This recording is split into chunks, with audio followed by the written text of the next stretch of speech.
Let's talk trying to have a baby. What's up everybody? My name is Jessica Johnson and welcome back to my channel. A lot of things have changed in my life over the past year, and one of those things is that we have been trying to get pregnant. So it was around this time last year that Jack and I were really starting to pray about the possibility of, okay, like, are we ready to get off of birth control and start for a baby?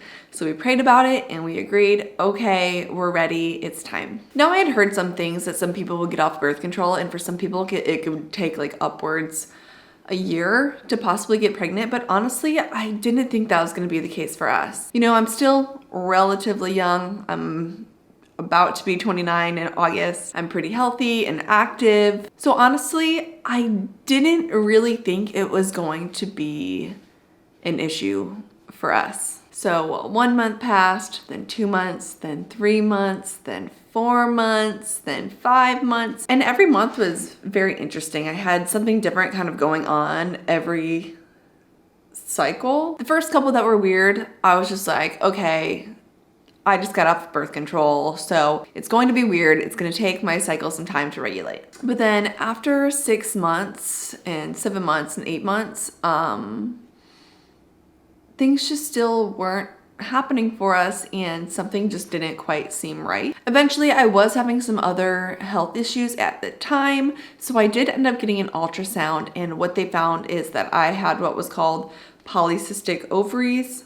So that day, the doctor was essentially like, yeah, you have this thing that looks like you might have something called polycystic ovarian syndrome. And I was like, okay, like, what does that really mean for me? And she was essentially just like, you know, it's a very common thing a lot of women have. It doesn't mean getting pregnant is impossible. It just might be a little bit harder for you.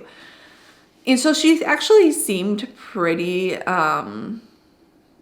enthusiastic, you know what I mean? She was basically like, you know, I don't really see a problem. Like, she was like, you know, I don't really see a reason why you couldn't get pregnant in the next couple of months. She was like, in fact, I hope the next time I see you in a couple of months, because I had another follow-up appointment, she was like, I hope that you are pregnant. So now it's been a full year.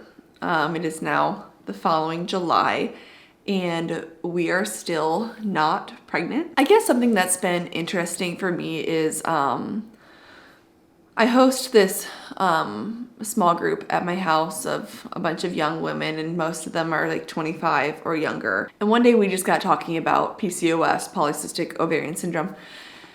And, you know, a lot of the girls were like, oh, I have that too, I have that too, I have that too. And some of them were actually getting like emotional about it. They're like, oh, how did you react the first time that you found out? And she's like, one girl was like, oh, I cried. And another girl was like, oh, I cried too. And like, I guess it started to hit me that I'm like, oh, is this thing that I have more serious than I thought? Because my doctor didn't really make me think it was a big deal, or it didn't really feel like a big deal, but I guess it is a big deal. And this month was actually particularly frustrating for me because out of this whole year of trying to get pregnant, I was expecting this month to be my most normal month. In fact, I was the least stressed out. I got the best sleep.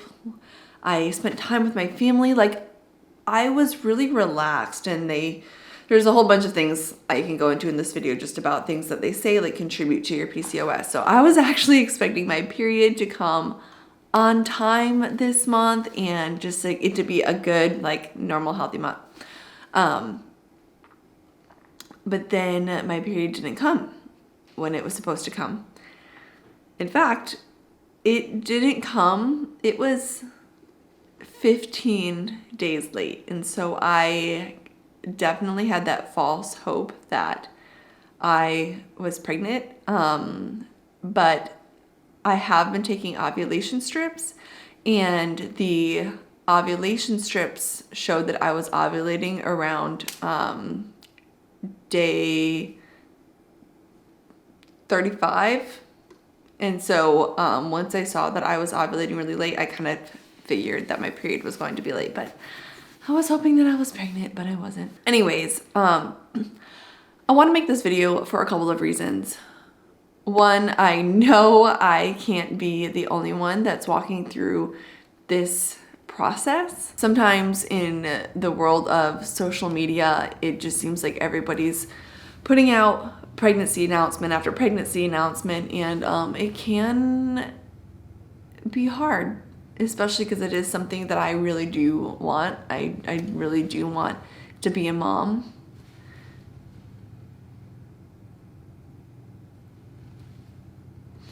Particularly, I also want to be a mom of my own biological children if I can. We do talk about adoption and stuff possibly down the line, but I think it's in every single woman, you know what I mean? There's a part of you that just, that wants to carry a baby. So yeah, if you are in that boat where you also feel like, you know, you see all these people that are seemingly just getting pregnant, it can feel a little bit lonely, like, what's wrong with me and why can't I? So I wanted to make this video for you guys so you guys feel less alone. But secondly, I want to share some of the stuff that I have been learning and some of the stuff that we are going to implement in our life, basically so we can take our next steps. So now that it's been a year, there are a couple of options that we can go with. At my last doctor's appointment, they basically said they could put me on something called Clomid, which I guess helps you ovulate, helps the egg release, stuff like that. I'm not a doctor, I'm just repeating what I feel like I remember my doctor saying. But I also have talked to a lot of people who have definitely gone the more natural route, and they're like, Jessica, if you can, it's so much better for you to do it that way. And as much as I want to think that I'm healthy, I know the reality is I do consume a lot of inflammatory foods, a lot of caffeine. I could definitely get back into a better routine of when I work out and how much sleep I get. And I'm not against the medical part of it. I guess for me, if I just went ahead and just like did the Clomid and got pregnant, like then my unhealthy habits are still there. I would rather get healthy first, and you know, I could naturally get pregnant that way possibly, but even if I didn't, if I did the medical route after that, I at least developed these healthy habits and got my body into a healthier place to carry a pregnancy in the first place. So that is my plan, and that is what I'm gonna do. In fact, my husband and I just went out for a little daytime date a little while ago, and we decided that we both want to do that and do this together. Because believe it or not, it takes two to tango. So yeah, I'm new to all of this, and it's definitely going to take discipline.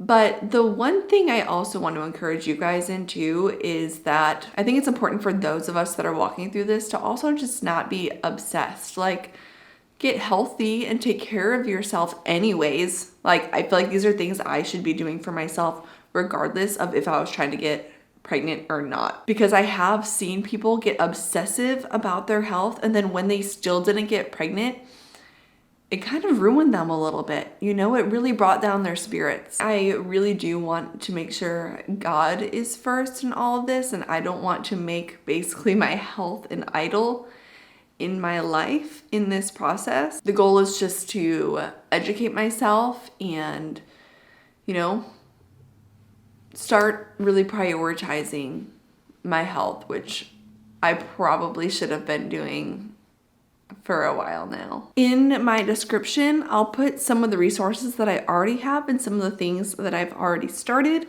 Hopefully that helps you too. I love you guys. Thanks for watching, and I will see you next time. Okay.